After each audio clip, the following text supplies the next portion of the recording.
So, do you think everyone is cut out for a long-term relationship? I used to think so, but I certainly don't anymore. Hi, I'm Yue Xu. And I'm Julie Kraftchick. We're active daters turned dating sociologists. Here to dive into everything modern dating and relationships. Welcome to the Dateable Podcast.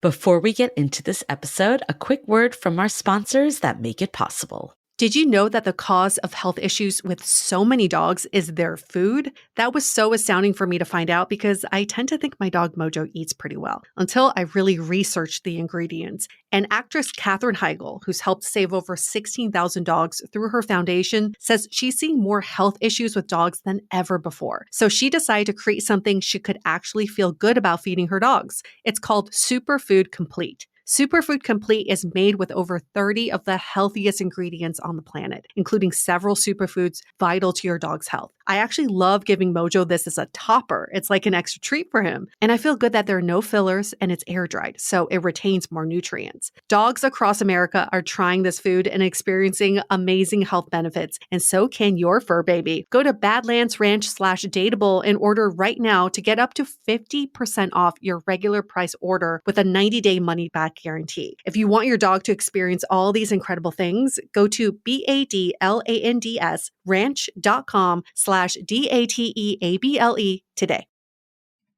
Did you know we're eating and drinking roughly a credit card's worth of plastic a week? Yep, that's right. Blue Land set out to do something about it, eliminate the need for single-use plastic in the cleaning products we reach for the most. I'm absolutely obsessed with Blue Land for a couple of reasons. One, how they're helping the environment. Two, how convenient they make my life. And three, how freaking beautiful their pastel containers are. All you have to do is fill your reusable bottles with water, drop in the tablets, and wait for them to dissolve. You'll never have to grab bulky cleaning products on your groceries run again. My partner was a little skeptical the other day if the dishwasher tablets would work as well as the pods we usually use, but after the dishes came out sparkling clean, he was sold as well. It's not only super convenient, but Blue Land is also affordable. Refills start at just $2.25, and you can even set up a subscription or buy in bulk for additional savings. Blue Land has a special offer for listeners. Right now, get 15% off your first order by going to blueland.com/dateable. You won't want to miss this. Blueland.com/dateable for 15% off. That's blueland.com/dateable to get 15% off. Hello, friends. Welcome back to Dateable. We are here for another great episode, this time with a repeat guest. Yes. Someone we had on, what was it? Season 9. Season 8. Oh, yeah. Season 8.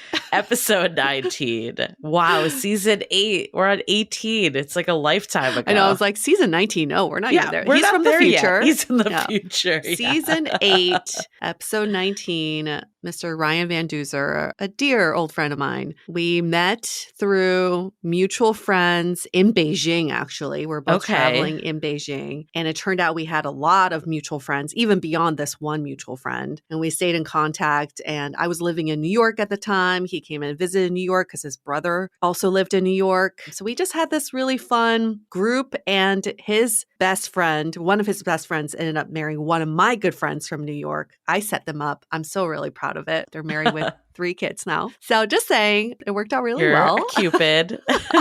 Worked out really well. It didn't work out for Ryan. I was not able to set him up with anybody. He doesn't need to be set up with anybody, but that's why we have him on the show, because this guy is so interesting. He is an outdoor adventure TV host, YouTuber, filmmaker, and motivational speaker. When you had him come on the first time, he was just recovering from a breakup, a very public breakup that he had shared. What was it that he made a YouTube video all about their relationship and their breakup and all of it? And he was in a state of heartbreak at the time, but he still very much believed in love. And it was all about his quest for love. Then fast forward years later, we are now talking to him about another breakup and how he still believes in love, but he's starting to question things a little more through all of these experiences. By 45, which is the age he's at now, he's seeing patterns in his love life and starting to wonder. And a question that I think many of us can be asking ourselves is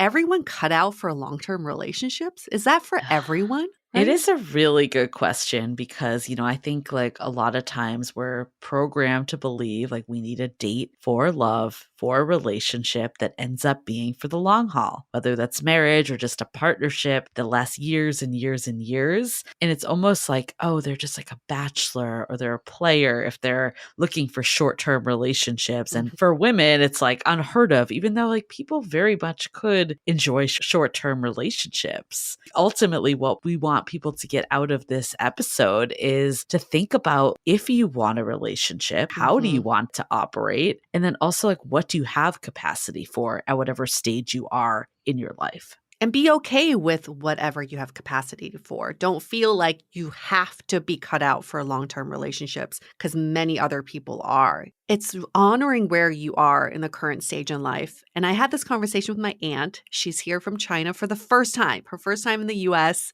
She's Wow. 66. She's amazing. Like she looks and acts like she's 45. She's so young and so active.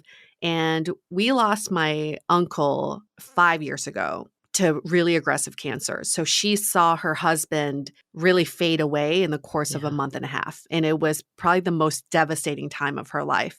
And now looking back on her experience, she said to me when we're going for a walk, she's like, I know you're not married, and I know that maybe you may never want to get married or have a long term relationship. But she said there's something so beautiful about building 30 plus years with someone. Yeah. You have that rapport, you have history, you've watched this person grow. And even though their relationship was anything but perfect, she said what she treasures most is that they grew together for 30 plus years. And that was really Yeah. beautiful. No, that is. And I think that's the question I have too is like, if you are drawn to more casual short term things, is it because you don't know the beauty that's out there because it's not something you've experienced? And like, what is better? Like, we only know what we know at the end of the day. I mean, I think there's a lot of excitement that comes from these shorter term, passion filled relationships that maybe can span within like a couple months to a year. But then after like the honeymoon period starts to wear off, absolutely relationships change. They do Mhm. get a little more boring. Like it Mhm. sounds so bad, but it really is. Like there's nothing to like talk about with your friends that you're questioning. If you are in a healthy relationship, like Yeah. boring could actually be a good thing. But for some people, they thrive off the excitement. And when it does get a little boring, it feels stale and boring. Yes. And I think the old me would say, well, that person needs to get over that and know that relationships do get boring and to really look at themselves and think about like how you can change your mentality around relationships. But after this conversation with Ryan, I can honestly say maybe some people just thrive on the highs and they don't need the boring. They don't need the Yeah. domesticity of a relationship. And that is also okay. You do not need to change yourself if you feel that way. So this is the question though that it keeps me up at night after having this conversation with him. It's like how much of it is that we know ourselves so well, we know what works for us versus that it's uncomfortable to try something different. It's uncomfortable to face fears. It's uncomfortable to get out of that comfort zone. Mhm. That's the question that's like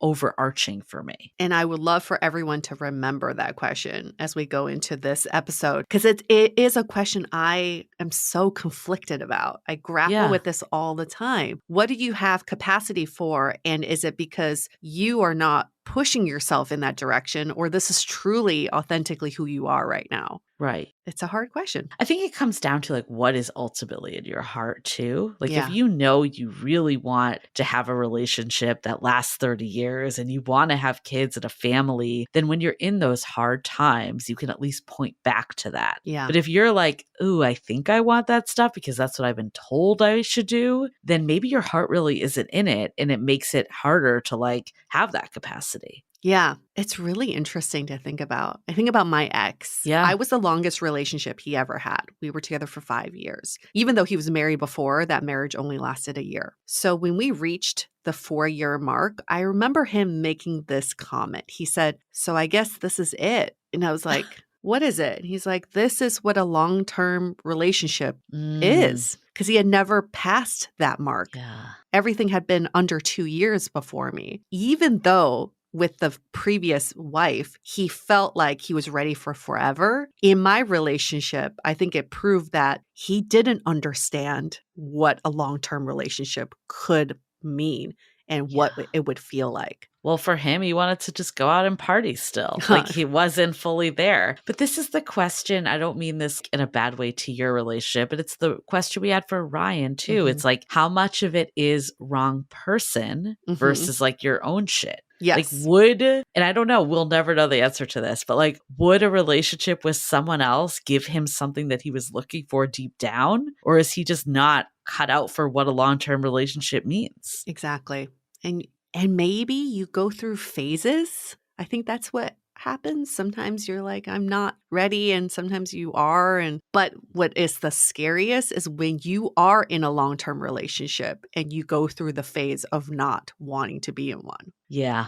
That's Well, I fucking guess scary. like ultimately it's like you don't know until you're in it with Yeah. anything. Like you have to just dive in to some degree to test it out. And if you're doing the work to try to overcome whatever's barrier is there, whether that's going to therapy or doing some other kind of release in another way, and it's still not feeling authentic to you, then I think you at least have more data than if you're just like, I'm not going to try, or I'm not going to like try to work on this in any way. Yeah, it's a lot of questions to ask yourself Yeah, for all we'll see of what us. you all think after you listen to this episode. It's like real-time processing the male Yes. brain and what it means, the difference of love and short-term relationships versus full-on commitment for the long haul. Different things. And for anybody who may have dated a fuckboy or somebody who was not able to commit, don't feel like this is going to be one of those triggering episodes. I think what's so interesting about Ryan is he gets out of these relationships not because he wants to be with a bunch of other women. It's truly he has reached his limit. So, I don't think it's about like, oh yeah, this is how all men work. This is just a very nuanced way to look at what your relationship capacity is. I think he's like an extreme too. Not everyone is out there doing outdoor adventures, like, True. The adrenaline rush. I think there is like certain personality types too that might thrive off like the constant energy of newness versus others that like the predictability. For instance, my partner, like he's very regimented in the sense of he likes being on a schedule. He likes knowing what's happening. I think for people like that, a long-term relationship might actually be more conducive because it feels safe, it feels predictable. Yeah. But for someone that's like, I want to see what's around the corner every night, like then it might be a hindrance. And if you are the latter, maybe it's time to stop saying, but I want to be in a relationship.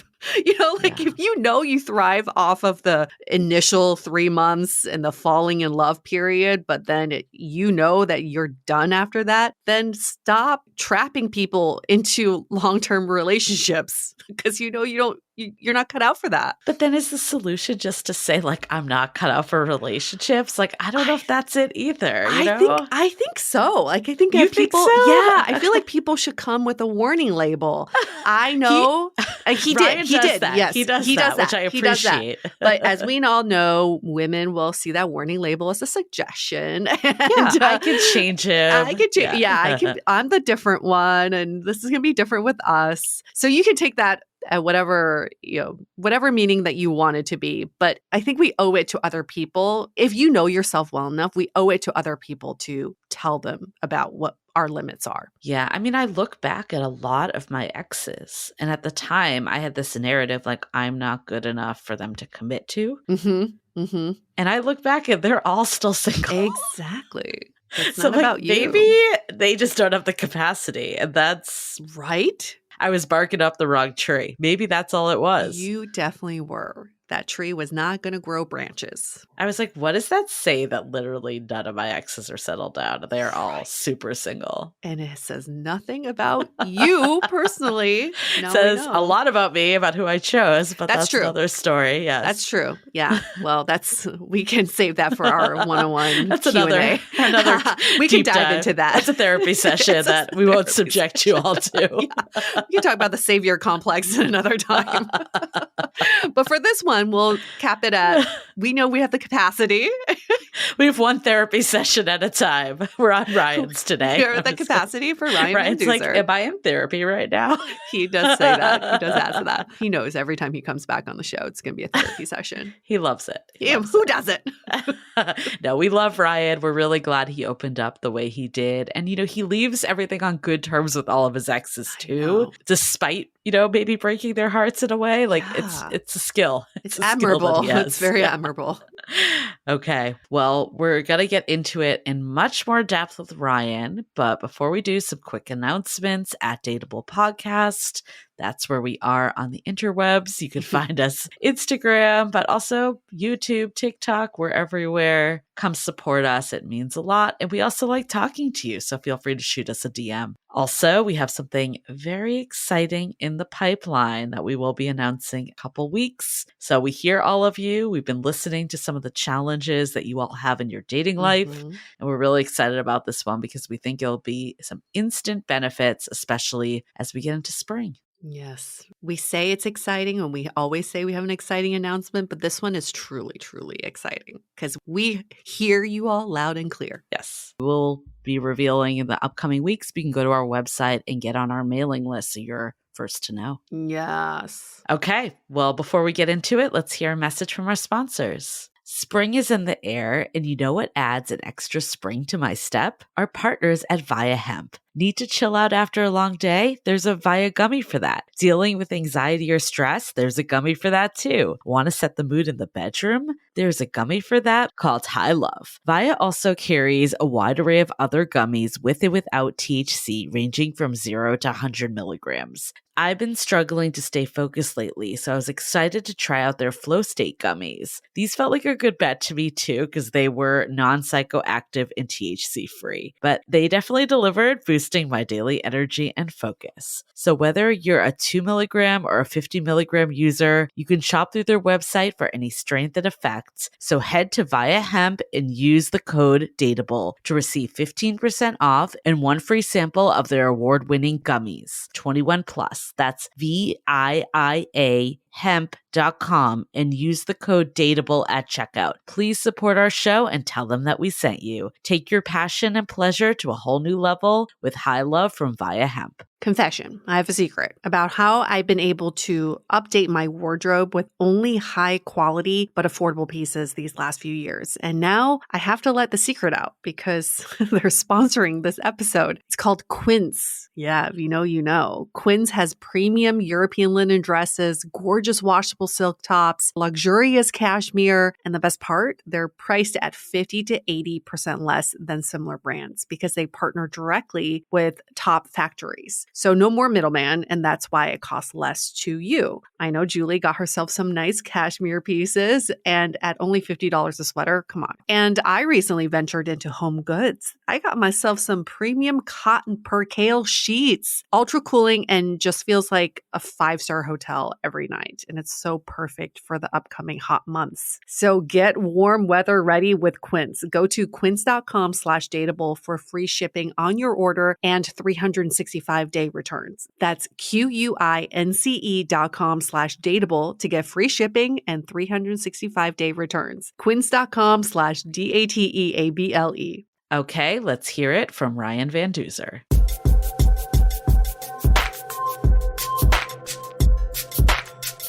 Blast from the past for so many reasons. Ryan Van Duzer, welcome back to Dateable. Good to see you two again. This makes me happy. We've all aged since the last time we spoke.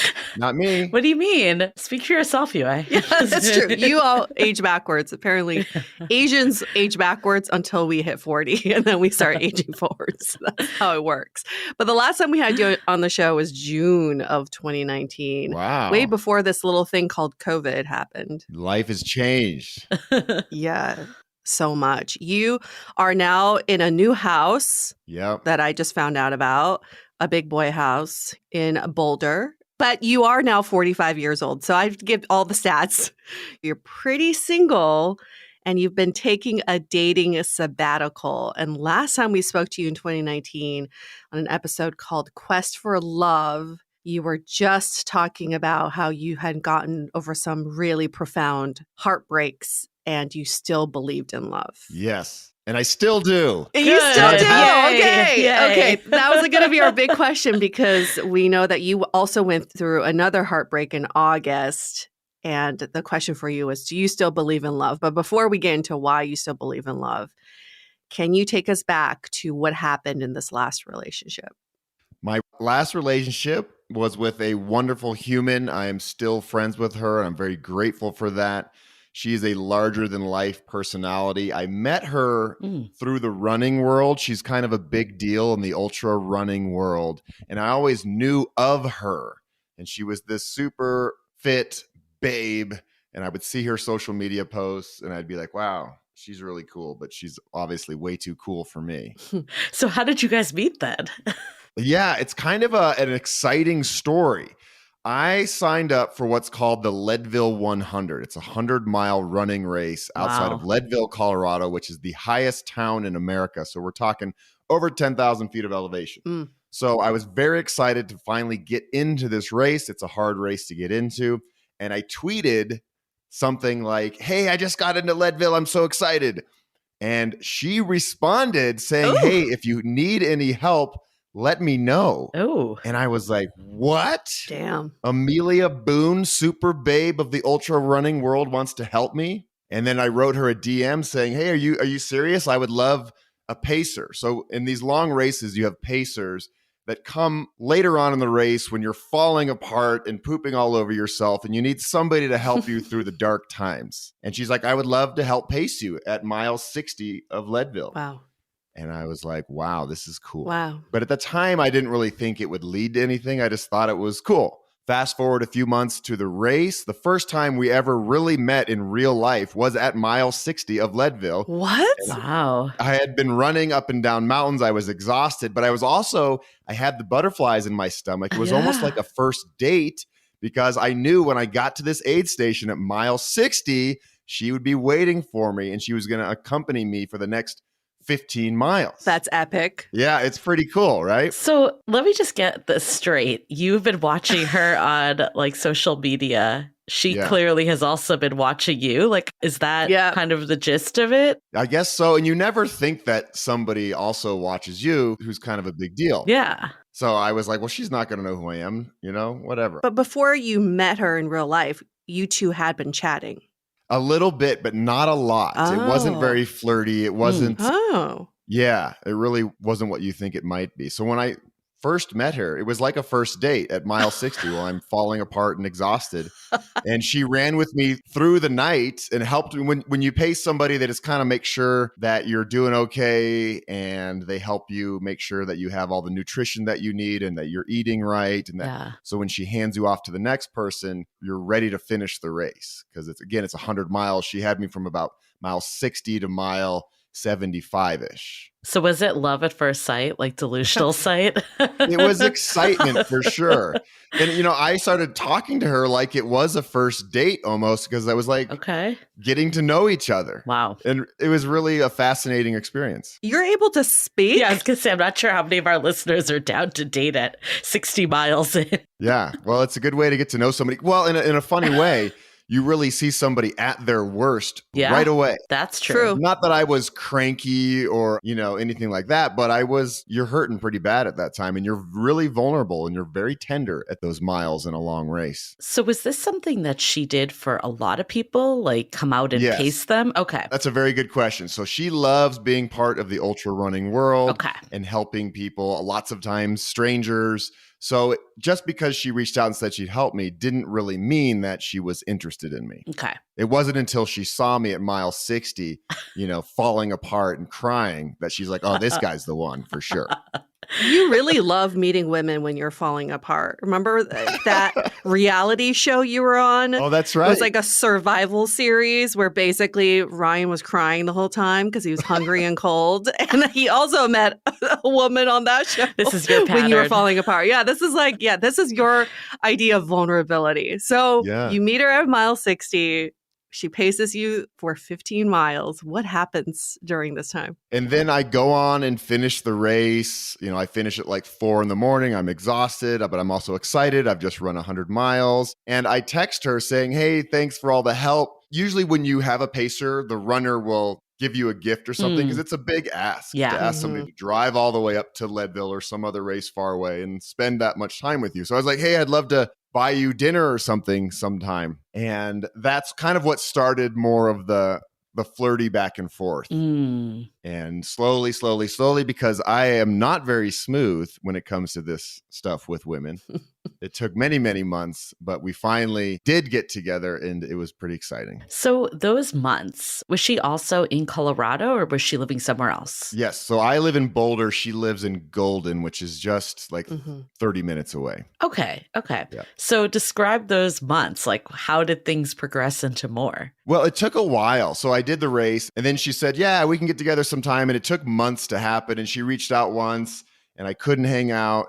And it really wasn't until December. So the race was in August. It wasn't until December. She was leading a group run at a running store here in Boulder. And I saw it on social media. And I was like, oh, Amelia's in town. I should go to this run and say hi. But I had already run that day myself. So I was like, I don't really need to run again.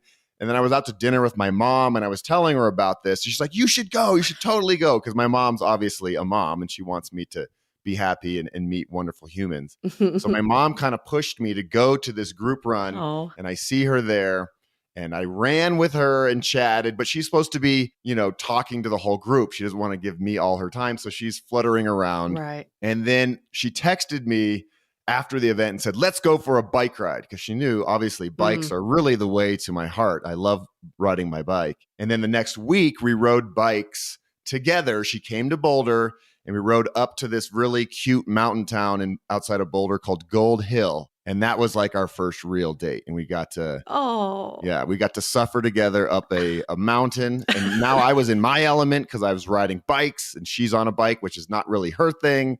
So it was fun to share that moment.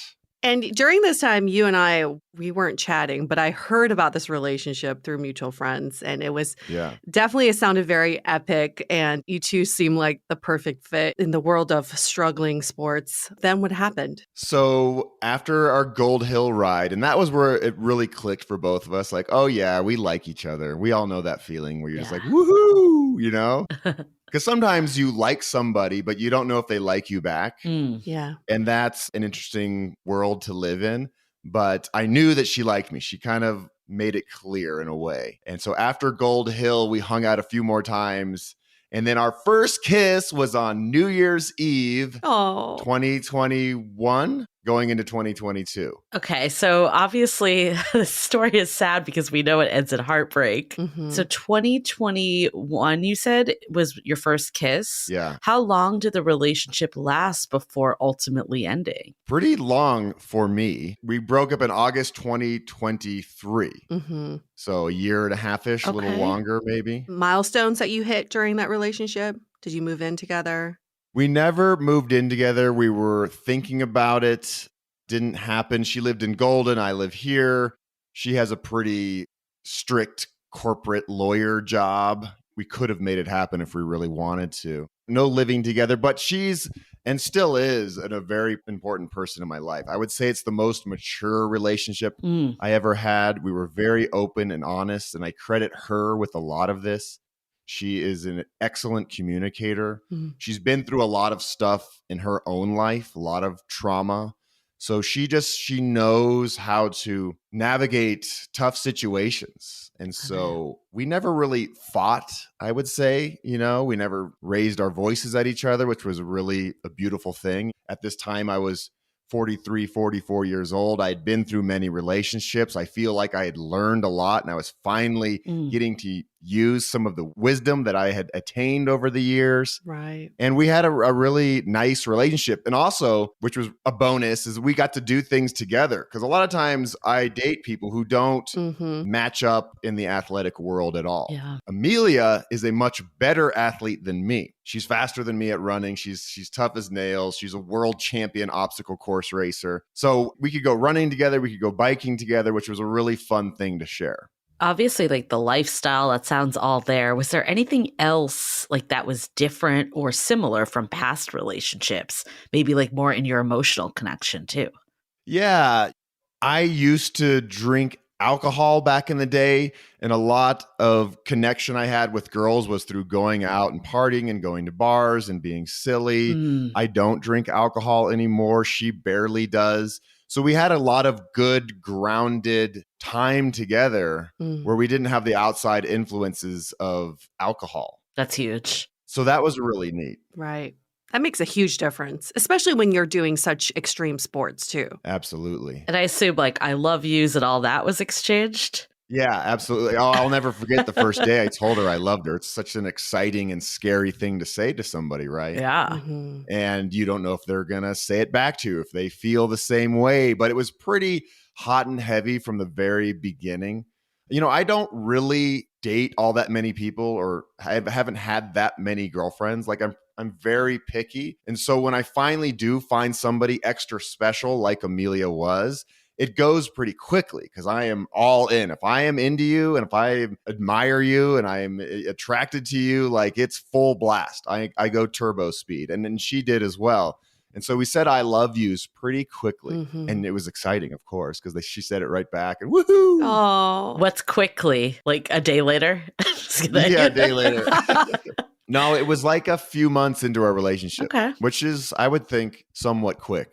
Hmm. Now that I am also, 45, like I said, it's like every relationship is a little bit different and some Yeah, move right. faster than others, but When you know, you know. that's right. Yeah, it felt amazing. Well, this felt like it was such a great fit, and you seemed very happy. But then Yeah, we know the end. we know the end. Yeah. When did things turn the other direction?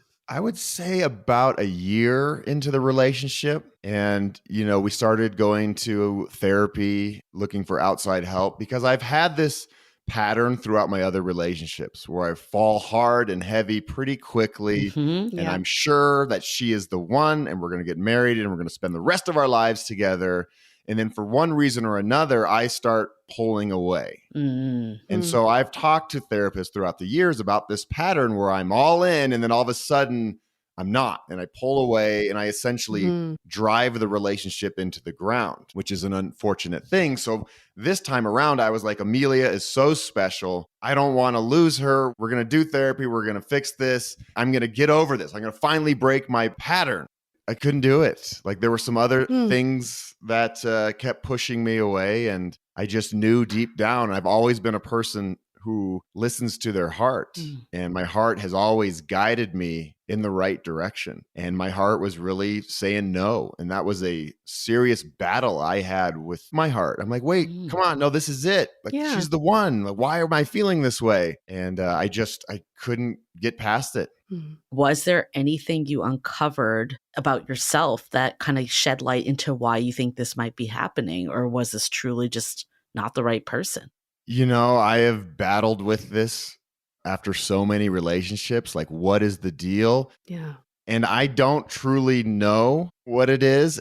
And I kind of fall back on, well, it's just my heart's telling me that she isn't the one. Mm. And as much as I try to force it, Yeah. it's just not going to happen. And if I did force it, I wouldn't be living authentically and true to myself. And I didn't want to break her heart.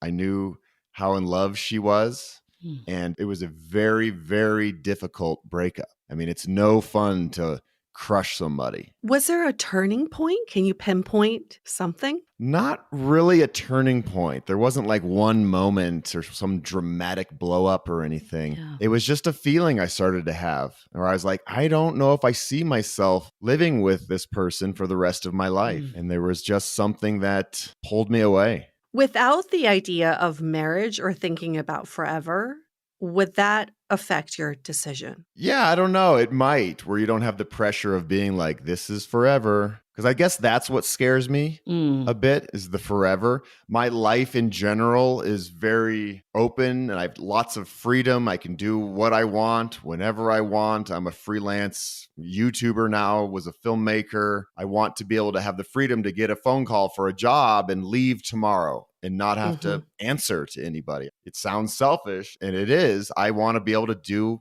whatever I want. And it's not that Amelia was ever against that. She made it very clear, like, hey, I know what Yeah. your career is all about and I fully support you. She wasn't nagging on me ever, but it was just a feeling. Did you find that in this relationship, when you start feeling the same feelings as before, was that a pattern that was familiar, or did this feel different? Yep, it felt very familiar. And Mm, also at the very beginning of our relationship, I told her about all of these things that are fears of mine. Mm. These are my patterns. This has happened in the past. I just want you to know this. I'm going to try my hardest and do what I can, because I love you so much to get through this. So it wasn't like she's like, where is this all coming from? When it started happening, when I started pulling away, she knew. She's like, uh-oh, Mm. Ryan's told me about this. uh, And it scared her a lot, obviously. And it Yeah. scares me. I'm like, oh no, I don't want this to be happening. Oh, you're the one. You are. Yeah. Oh, crap. mm. And it just, I couldn't shake it. In months and months and months of therapy and my own work on myself and trying to get over this. And I really just came to peace with the decision that this just really wasn't going to work long term for me. And I mean, this is something that like we won't even know on this episode of like this. Is it your gut telling you this is the right choice versus repeating patterns? But do you feel like you have like commitment or avoidant tendencies in other ways? Or is it really just come out in relationships? Or do you not even think it's avoidance or commitment? Yeah, with women, this is definitely a pattern. But in my career life, if I'm excited about something, I will do everything I can to make it happen. Mm. Yeah. I'm a freelance filmmaker type guy. When I met UA years ago, I wanted to be a TV host, and that was the track that I was on. That's kind of how I met UA, really. Mm-hmm. And through many, many years of trials and hardship, I have made a career out of it now. Yeah. It's not what I thought it was going to be. I'm not a TV host, but I am a YouTuber. Mm-hmm. And I get to share stories with the world that I feel are bringing value to my viewers. And that was always the goal. And YouTube didn't exist when I got a degree in broadcast journalism in 2003. Right. So I didn't even know this was something that I could do. Mm-hmm. And now that I do what I do, it's a total dream come true. But I've been so committed to it, like, this is what I'm going to do. I wake Okay. up every day and I work towards it. But that hasn't been the same pattern with women. Okay. It sounds like there are some parallels between the two, though. You set out to be a TV host, and your career has shifted into something a little bit different, but you get to do what you love. You found a way to make your career yours. You're not at the mercy of other people. Same in a relationship. I think it sounds like you're setting out to want to find your forever, get married, all that. But then it's like that doesn't really fit into your lifestyle. So you're kind of DIYing what this forever relationship could look like for you. Yeah. Like you're still in the workshopping phase, it sounds like. Yeah, absolutely. And I feel like I learn more, obviously, with every relationship I'm in. And all of my ex-girlfriends have been wonderful humans. I'm so Yeah. grateful that they came through my life. I don't know if there is a one. I don't know if I will get married. Maybe that's not part of the cards. And I've been thinking about that a lot lately. Well, maybe that's okay. Maybe it's okay that I don't Yeah. find a partner. And that's all right. I think it comes to like, where is it coming from? Is it that's your choice? That is a very viable path for people if they want to live a life that does not involve relationships, or is it being driven by fear? Like, I think that's what it comes down to of, Yeah. Is it right for you? Which is an interesting thing because fear plays a big role in my life in many ways. When I do these hard athletic events, when I'm running 100 miles Yeah. or riding my bike thousands of miles, there's a lot of fear. It's very scary. So in one aspect of what I'm doing, I do overcome fear. I have to get to the finish line of these big athletic endeavors. But on the other hand, I haven't quite mastered fear in the realm of love and relationships. Yeah. I mean, that's such an interesting point because fear in any other context has some sort of end result. All of those experiences you went through, there was a finish line. So you just had to get to the finish line. But in relationships, there is no end. There is no finish line. Yeah, you could get married, but that's not exactly a finish line. And you're constantly iterating on your relationship. I think this is something we all kind of struggle with is like, what is that we're trying to attain in a relationship? Yeah. I mean, you put it perfectly. What are we looking for? What am I looking for? I ask myself these questions all the time. What is the point of it all? Why do I want a partner? Do I want to share my life with somebody? Yeah. Well, I already share my life with a lot of people. Yeah. I have great friends and great family Yeah. and community, and I don't feel a longing for love, really. I've never been on a dating app. I'm not like some guy Yeah. who's aggressively looking for somebody. Like, I'm pretty content in my everyday life. Yeah. So for somebody to come into my life and become a girlfriend or fiance wife, they need to be really extra special. And of course they all are, but I'm pretty happy Yeah. at the end of the day. Okay, so this is a very interesting though, because I feel like this started with recovering from heartbreak, even though this decision was yours. You were the one that basically ended it, from what I'm hearing. I mean, I always think of like the heartbroken one is like the person that gets broken up with. Can you describe how you experienced heartbreak in this situation? So I have just as hard of a time breaking up with somebody as I do being broken up with. It doesn't really matter. It crushes me. It flattens me. I really hate making people sad. And I knew in this instance, it was going to destroy her. She did not want this to end. And I knew that. And I tried everything that I could do to keep us together. But at the end of the day, I had to be true to myself and end the relationship. And it was so hard. And so what does it look like? It looks like a lot of tears and a lot of sobbing and a lot of sadness for many, many months after a breakup occurs. It's not like, oh, this great weight has been lifted off my chest. We finally broke up. Woohoo! It's not like that at all. I really take a long time to process breakups. Well, because you truly wanted this to work. Yeah. I mean, it sounds like from day one, and it felt like fate did bring you two together. Yeah. For many people who are the ones breaking up with someone, they often think about, well, this is not the partner for me because the right partner for me is, and then they fill in the blank with XYZ. Were you able to do that? Like, she's not the right one for me, but the right one for me is this person? Yeah, I don't know who that person is, because I thought she was the one. Yeah. Every time I meet somebody and I've really, truly fall in love, I'm like, she's the one. You know me, Yue. Yeah. Yes. You've had many the ones. I feel like I don't even know you that well, but from the last episode. Yeah. Well, because you do fall hard. Yeah. You do. And you're fully in it. And I think it shows in the work that you do too. You're very passionate and a loving person, but there's just not sustainability in these relationships. I struggle with this in relationships, which is like, I need freedom. Freedom is my number one partner. And then my partner is my second partner. I feel like you and I are kind of similar in that. But I also feel like the right partner does enable me to be more free, but we just have to be very intentional about that. And have you ever felt the kind of freedom in a relationship before? I guess I did in this most recent relationship. She made it clear from day one, hey, Ryan, I know your career. I know what's important to you. I'm never going to get in the way of that. If you have to tell me you're leaving for 2 months, I will understand that and I will be okay with that. So she really made it clear.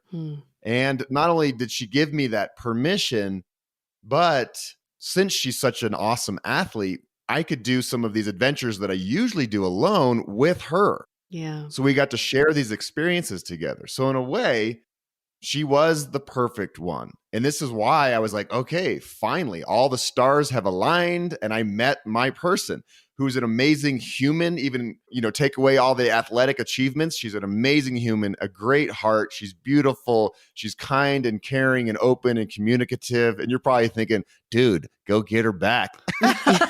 Well, yeah, she does sound perfect for you. But there was something that wasn't right with it. And I felt that. And again, I trust myself. I truly do. Right. I think it's like, that's always the debate. It's like, we don't want to say like, don't trust yourself, but it's also like, where is this coming from? I know this is an interview for Ryan, but I actually am curious, Yue, like how you were able to shift that into seeing freedom in relationships. Because I know this is something that comes up for a lot of people. And I'm curious, like, what shift you made. I used to think going into relationships, I needed to have a lot in common with someone. and have these shared interests. And then I made the shift in this last one, knowing that I just need to take care of myself and my needs. So I don't necessarily need to share the same interests. In fact, I want the freedom to go pursue my interests that are outside of my partner's interests.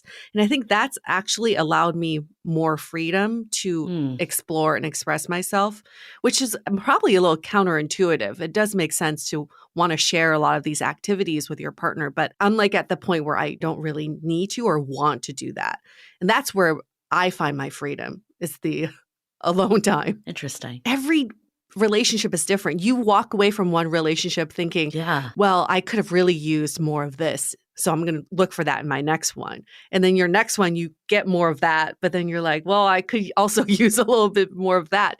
You just don't know till you're in these relationships on what works for you. Mm. Ryan, for you, where are you now? Now that we've gone through, like when I say we, the collective we've all gone through Ryan Van Duzer's relationships and these heartbreaks and meeting these women that I think are perfect for you, but then not sustainable for the future. So where's your head at now? I know you were like, maybe the future is single. Yeah.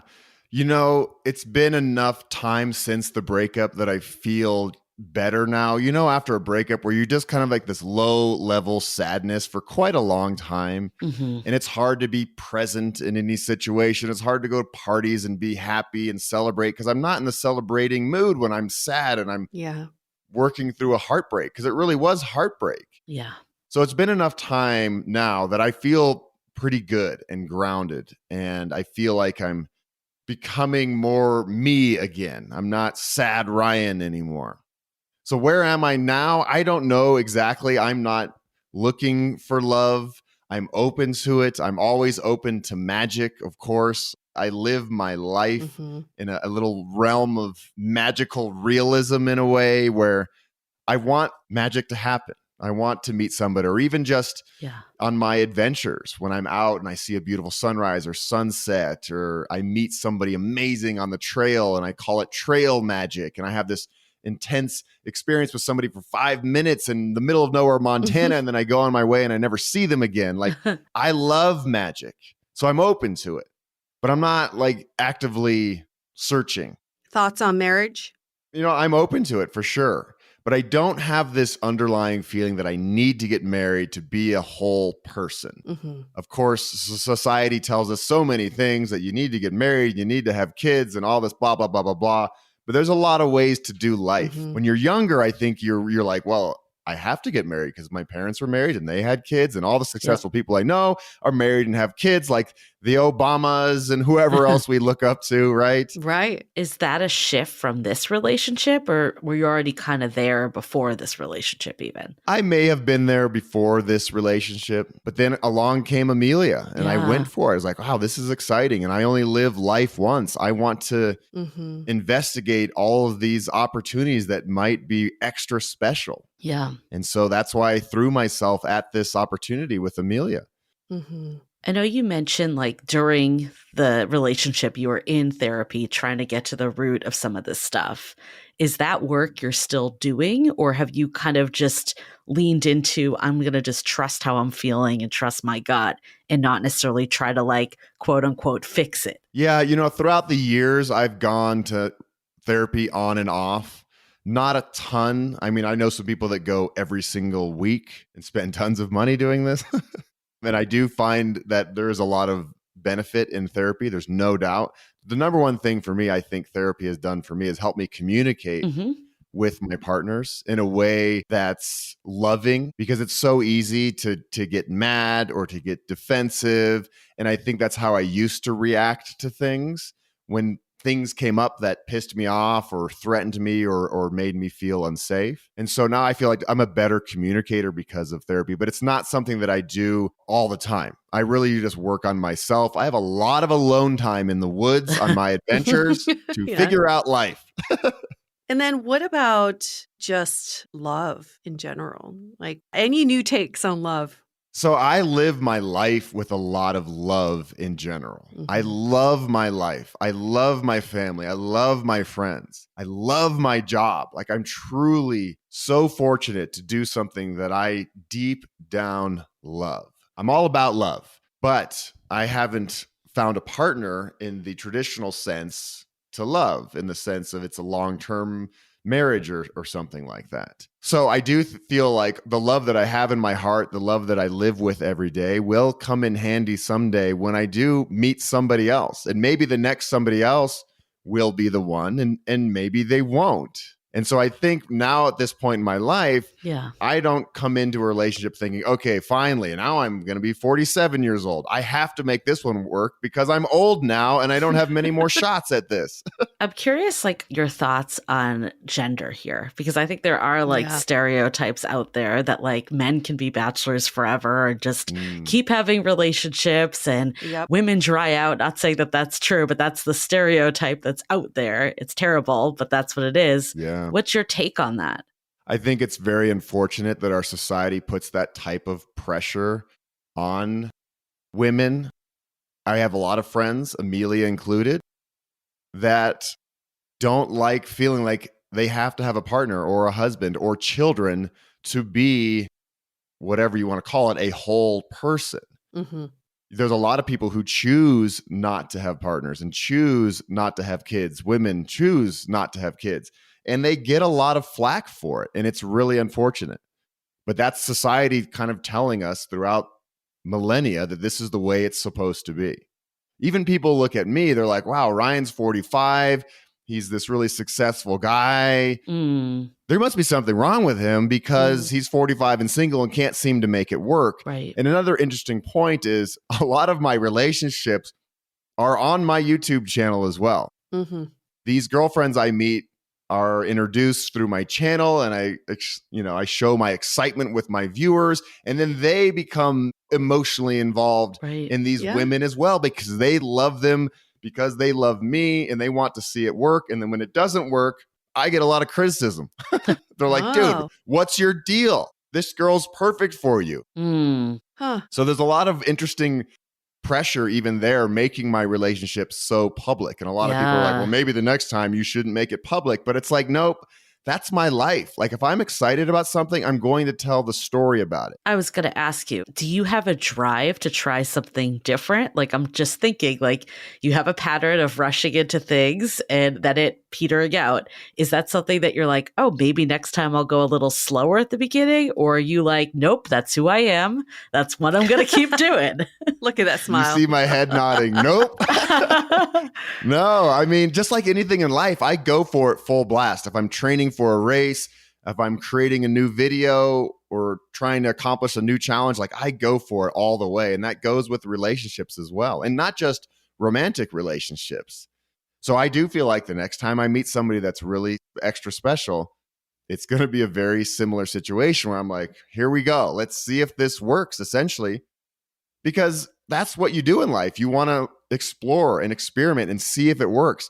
Just because I fall hard and heavy doesn't mean that it's going to work. And that goes for anything in life, professionally too. Hmm. I can try my hardest, but it's just not going to be in the cards. I want to dive into this even more, but before we do, let's take a quick break to hear from our partners. Living with ADHD can be a challenge, and dating with ADHD is definitely a challenge, we've heard many of you say. But finding the right care and proper tools needed to succeed can be life-changing. Done is an online ADHD care platform that can get you all the resources you need to help manage your ADHD. Online visits, refills, and a 24/7 care team made for you. In just 1 minute, Dunn's online assessment can help kickstart your ADHD treatment journey. With experienced clinicians, worry fill refills, and online visits, you can start getting personalized care as soon as today or tomorrow. So contact an expert team that can help you around the clock and get a personalized treatment plan just for you. Here's how you do it.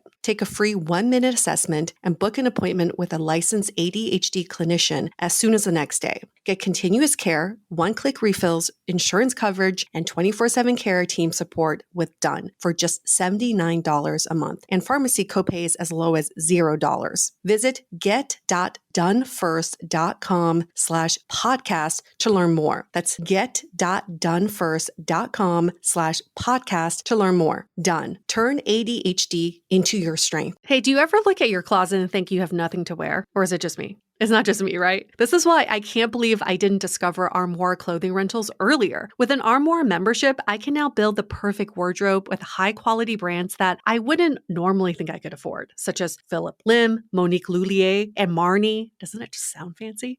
To get started, all you have to do is take a 5-minute style quiz and select items from your dynamic, personalized closet. The styles show up at your door in as little as 2 days. And then when you're ready for new clothes, boom, swap them out for more new-to-you styles. I recently rented a pale lime green leather blazer from Alice and Olivia. You may have seen it on our Instagram stories. I am obsessed. It's so perfect if you're like me who doesn't want to spend all that time putting together a look, but also loves looking stylish. Right now, our listeners can give Armoire a try and get up to 50% off their first month. That's up to $125 off. Just visit armoire.style/dateable. That is armoire.style. That's spelled ARMOIRE.style/DATEABLE to get up to 50% off your first month and never worry about what to wear again. Try Armoire today. If you love Dateable, we have a podcast you have to check out. Seeing Other People was created to help you feel less alone and more empowered by your dating life. Hosted by your soon-to-be favorite internet big sis, Alana Dunn, an early Hinge employee, modern dater, and now a fiance, is here to guide you through whatever you're going through. And she covers the gamut of topics, from anti-dating rules, how she went from being an anxious dater to in a secure, healthy relationship, and navigating dating burnout. On Tuesdays, Alana brings on expert guests like dating coaches, matchmakers, psychologists, and more. And on Thursdays, Alana is joined by anonymous real-life daters who bear it all and open up about what they faced in their love lives and what they wish they knew going through it. Seeing Other People will help you change your dating mindset, develop healthy dating habits, and make you feel like you actually can find what you're looking for. Subscribe wherever you listen to podcasts and tune in every Tuesday and Thursday. The complexity of this conversation that we're bringing to light is that the narrative most people have about a perpetual bachelor is that you can't be with one woman. You have to be with multiple women. You have to be out there sleeping with multiple women and just spreading yourself to as many women as possible. What you're saying is that's not exactly the case. You may be labeled as a perpetual bachelor, but not for those reasons. You are just trying to explore relationships in the most authentic way. And it just so happens that they don't work out for the long run. That's what I'm hearing. Thank you. That was a really good way to put it, Yue. Because, I'm not a serial dater. I'm not on the dating apps. I'm not going to the bars and hooking up. And it's not because, I've been with this person for a year and a half and I'm kind of bored with them, so I want to find somebody else. That's really not it. Yeah. Yeah. I guess with all these relationships and heartbreak, what have you learned about yourself outside of what you've shared of maybe, I'm don't need marriage. I don't need the long haul. Is there anything else you've shared about what you need in a relationship? I need somebody that, of course, pushes me and challenges me. I want somebody to hang out with when I'm not on a scary adventure, just to watch movies with and just be cozy. Every moment doesn't have to be a grand, huge, YouTube-worthy moment, right? I just want somebody to hang out with and enjoy life with and ride bikes with downtown to get some burritos and just the simple joys of life and lay in a field and pick some flowers and look at the sunset. The simple things in life. That's really all I want. I doesn't need to be a high-profile person, even though my last relationship was. It could be anybody. I'm also remembering the other relationship that you had where you were convinced she was the one and she broke things off. You really tried everything you could to get her back. So I'm also wondering if there's a little bit of a push and pull you need in a relationship too. Maybe it's not game playing, but someone who's all in all the time may not offer that for you. I don't know. I feel like I'm in therapy now. Thank you, ladies. I mean, I think that's like what I'm struggling with this whole conversation is like how much of it is pushing yourself out of your comfort zone Mhm. versus knowing yourself and being like, nope, I trust myself versus I feel this coming up. And like you've probably gone through this already, but that's just like what I'm struggling with of like the takeaway of this is like, Mhm. where does that sit for you? And I know it doesn't really make sense. And I'm sure all the listeners are like, well, what's your deal, buddy? Because it doesn't, when I speak it out loud, it's like, wait, you had everything you wanted. Why didn't it work? Yeah. And it's interesting because I make a living pushing myself out of my comfort zone. Right. In physical and mental ways where I really have to dig deep to But get not through. emotional. I mean, that's different. It's different. Yeah, Yeah. absolutely. It is a different thing. And all I can say to that, and what I've kind of come to the conclusion is there's just something in me that in my heart, in my gut, that steers me in a different direction and tells me something like, hey, this is just not right. Maybe it comes down to what you ultimately want. Because what I'm hearing from you is maybe it isn't the marriage and kids and more settled lifestyle. Yeah. So when you see things going in that direction, it feels wrong. Maybe like it is finding that partner that's either more temporary or like isn't going down that lifestyle with you because that ultimately isn't what you want. And these are the questions I grapple with. And I still haven't figured it out. Yeah, I mean, most of us will never really figure it out because it's this constant conflict inside of us. Is it what my heart wants? Is it what my head wants? Is it what society wants? What is it? I guess as an outsider who's not in your head, Ryan, I just feel like you live for the epic moments. Mhm. And those epic moments mean a lot to you. They bring you magic and connection. And when you say you want the mundane moments with someone too, I'm not so convinced about that. I feel like Mhm. those mundane moments are only good to you for a certain period of time. Yeah. And then they fizzle out for you. Gets boring. And maybe, yeah. And maybe your relationships are meant to be 1 year at a time. There's a climax and then boom, they burn out. And then the next one from a climax and burn out. Yeah, maybe I should try polyamory. That seems to be the cool thing right now. I mean, that's the thing is like everyone needs to find what works for them ultimately. I think it needs to come from like, this is authentically right for me though, versus like, I'm not willing to confront something. And maybe that is the deciphering point is like, is it because I want this lifestyle and this isn't aligned versus like, I'm scared to go to the lifestyle I actually want. It's deep. Yeah. He's like, I'm just kind of taking it all in. Yeah. Like, yep, you are right. I'm also curious too, and we'll never know this until it happens, is like, will there be a day that you just meet someone and it all changes for you? Or will no one ever be that person? Yeah. right? I mean, who knows? And I guess there's only one way to find out, and that's to keep going forward Yeah. Yeah. and try again. Yeah. I mean, there's a lot of things in my life, athletic endeavors, that it took me a long time to finally accomplish them to get to the finish line. Maybe the love finish line or starting line, if you want to call it, is my greatest challenge in life. Yeah. Mm-hmm. It goes back to, is it the right person or the right time ultimately? Yeah. Well, you are making progress in every relationship. It's not like you're repeating the exact same relationship over and over again. Sounds like through all of these relationships is a vehicle for you to better your communication skills, better your emotional connection skills. I think that there's still progress made within yourself. And then maybe that's what relationships offer to you. It's just ways for you to better yourself. That sounds a little bit selfish because I love bettering myself, of course, but I don't want to do that at the expense of other people. Right. Like, hey, for the next year, you're going to help me learn about myself. But it's probably going to end in heartbreak and tears. So sorry, just saying that up front. Yeah. I want it to be more mutually beneficial, of course. But I guess when you go into a relationship, you never know how it's going to end up. No. You both put your best foot forward and try your hardest. And we use our wisdom that we've learned throughout life to navigate problematic situations. And we just hope that it works. And we keep trying harder. I mean, I'll be honest. I feel like this is my worst fear of just like one day someone just being like, yep, not into this anymore. I was so in love with you and now I'm just not into it. Like, what is your response to that? My response is, I'm sorry. I am that guy. No, but to your credit, Ryan, You did talk about it. You know that this is a pattern of yours, so you communicated this and over communicated this early, and you let her know at the first sign of it happening. So I appreciate that because, you know, in my last relationship, I feel like it came out of nowhere, even though he had been going through it probably for a while. Yeah. I wish I had known at the first onset of these symptoms. So I appreciate that.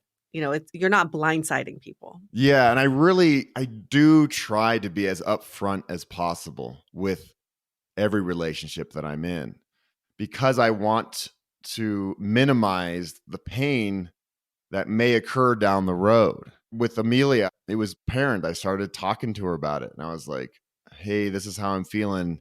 And this is scary for me. Yeah. Because I've been here before and I know how it ends. But I want to try to make this work with you because you're that special. You're that important to me. And we tried and it just didn't work out. No, I agree. I think like sharing that truth, even though it's hard, but that is what's honest about. And honesty and trust and all that are so paramount in any relationship. So I do also commend that you brought that up early. You know, there are two schools of thought here. One is you're very honest from the beginning that relationships do change, you will evolve, and there is a possibility of two people evolving out of a relationship.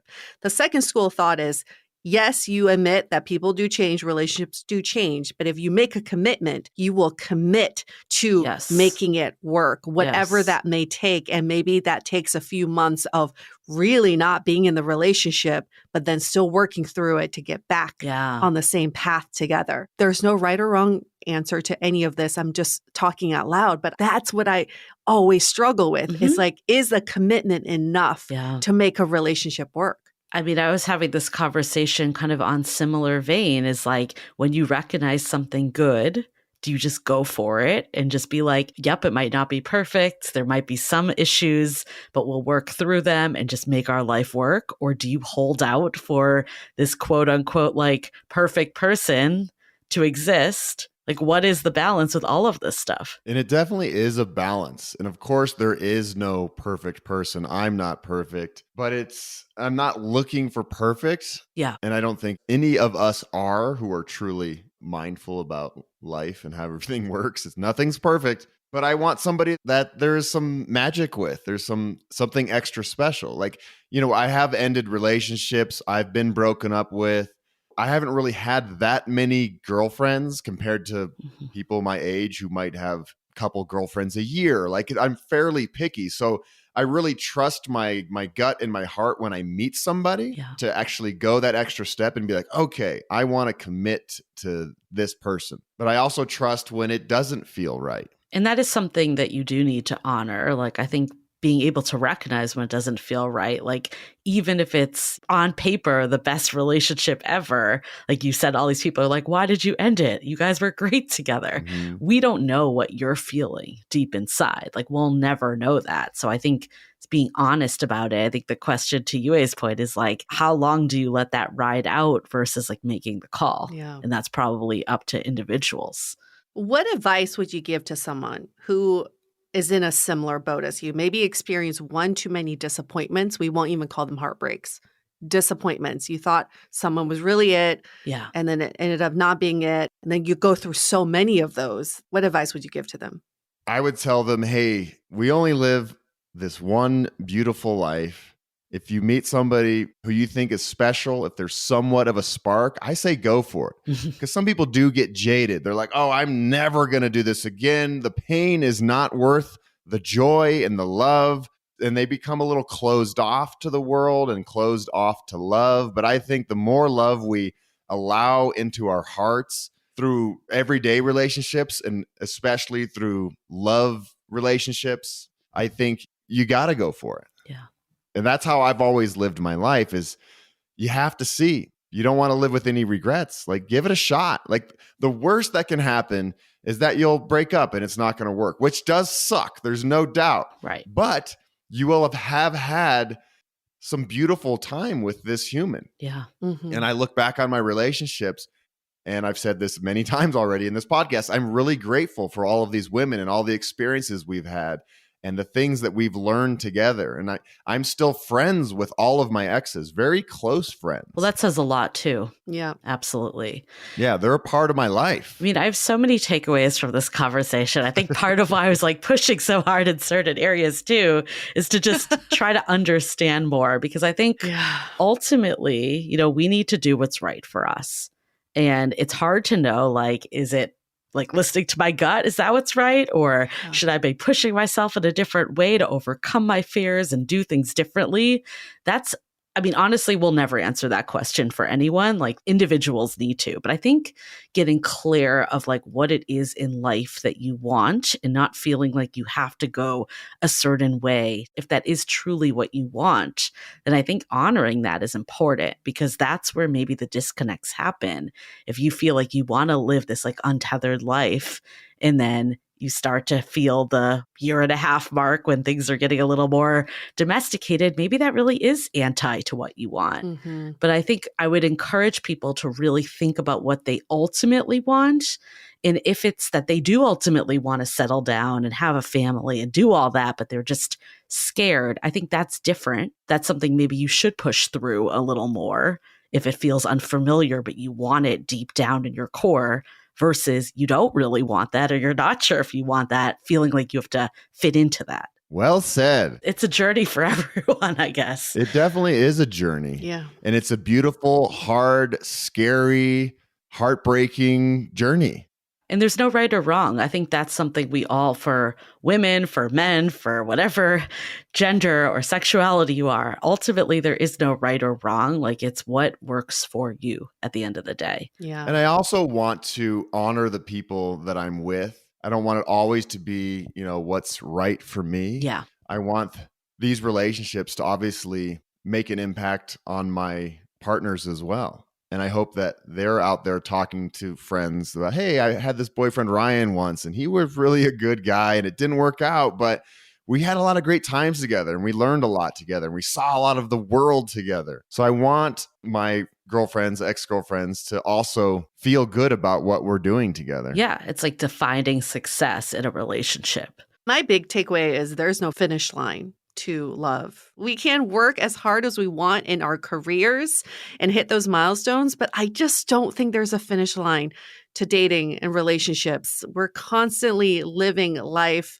for one reason alone, which is just connection. I think that magic, that connection, experiencing these moments with someone else, that's what matters. And I think what I'm taking away from your experience, Ryan, is like those moments outweigh what the end result may be, because we can really treasure those shared moments with someone. So dating for a finish line will ultimately end in some sort of disappointment. I mean, I think the saying I always go to, though, is choose your heart. Yeah. And this goes back to what I was saying earlier, is like, what do you ultimately want? Because it's hard to be in a relationship, but it's also hard to be on your own. So you have to decide, what heart are you going to go for? Yeah. Well, okay. Is this hopeful? Is this hopeless for people? I don't know. I think it's very hopeful. I think it's hopeful. It's very for sure. hopeful, because the elusive forever is hopeless in my mind. It's like, how can we control that? But what is hopeful is the now, the present, what we can control today, and the relationships we can foster today. So that's very hopeful for me, at least. And I mean, I guess like Ryan, like ultimately you started off that you still believe in love, even though all this has happened. Oh, yeah. I still believe in love big time. And I know that I will love again. And I still love my ex-girlfriends in a way. Yeah. Not in, romantically anymore. But I live for love. My whole life is about love. I love sharing stories of love on my YouTube channel, like connection to other humans and to nature. And I'm really a big believer in this. Thanks, Ryan, for coming back and telling us what's going on, updating us about your love life. If people want to find out more about you, where should they go? My YouTube channel is really where I put my heart and my soul. It's youtube.com/Duzer TV. If you just put my name into a Google search bar, everything will pop up. Nice. people can follow a love on your love journey Yeah. because you put it on Yes, they YouTube. can. And they can criticize me like everybody does on my channel. But whatever. Just give him the Whatever. views. Just give Yeah. him You're the like, this views. is what helped me buy my home. I'll take Yeah. it. Exactly. Keep pumping up that algorithm, baby. All right, cool. Well, thanks again for coming on our show. Thanks for our listeners for coming along for the Duzer ride. We would love to have Duzer back, probably. We're as having well. you We'll back. We're following this journey. We're invested keep now. You two are amazing. Thank you for what you're doing and for what you're putting out into the world. This is truly a gift. You too. And you have a gift to give. Thanks for sharing it with everyone. And our listeners, if you enjoyed this episode, why don't you give us a 5-star rating and review in Apple Podcasts? In the review, you can tell us about what you learned about Duzer. Like, give us your thoughts about Duzer. Why not? He's putting his life out there for the public to critique. So just tell us what you think about Duzer. Be gentle. Be gentle. Yeah, be gentle. But you know what? We will filter the information and give it to you. So you don't have to read see it. the raw comments. All right, we're going to wrap up this episode. Stay dateable. The Dateable Podcast is part of the Frolic Media Network. Find more podcasts you'll love at frolic.media/podcasts. You can follow us on Instagram at Dateable Podcast and visit dateablepodcast.com for access to all the episodes and our premium programs. Also, make sure to subscribe today if you haven't already on Apple Podcasts, Spotify, or your favorite podcast platform so you are the first to get all the latest episodes. And most importantly, stay dateable.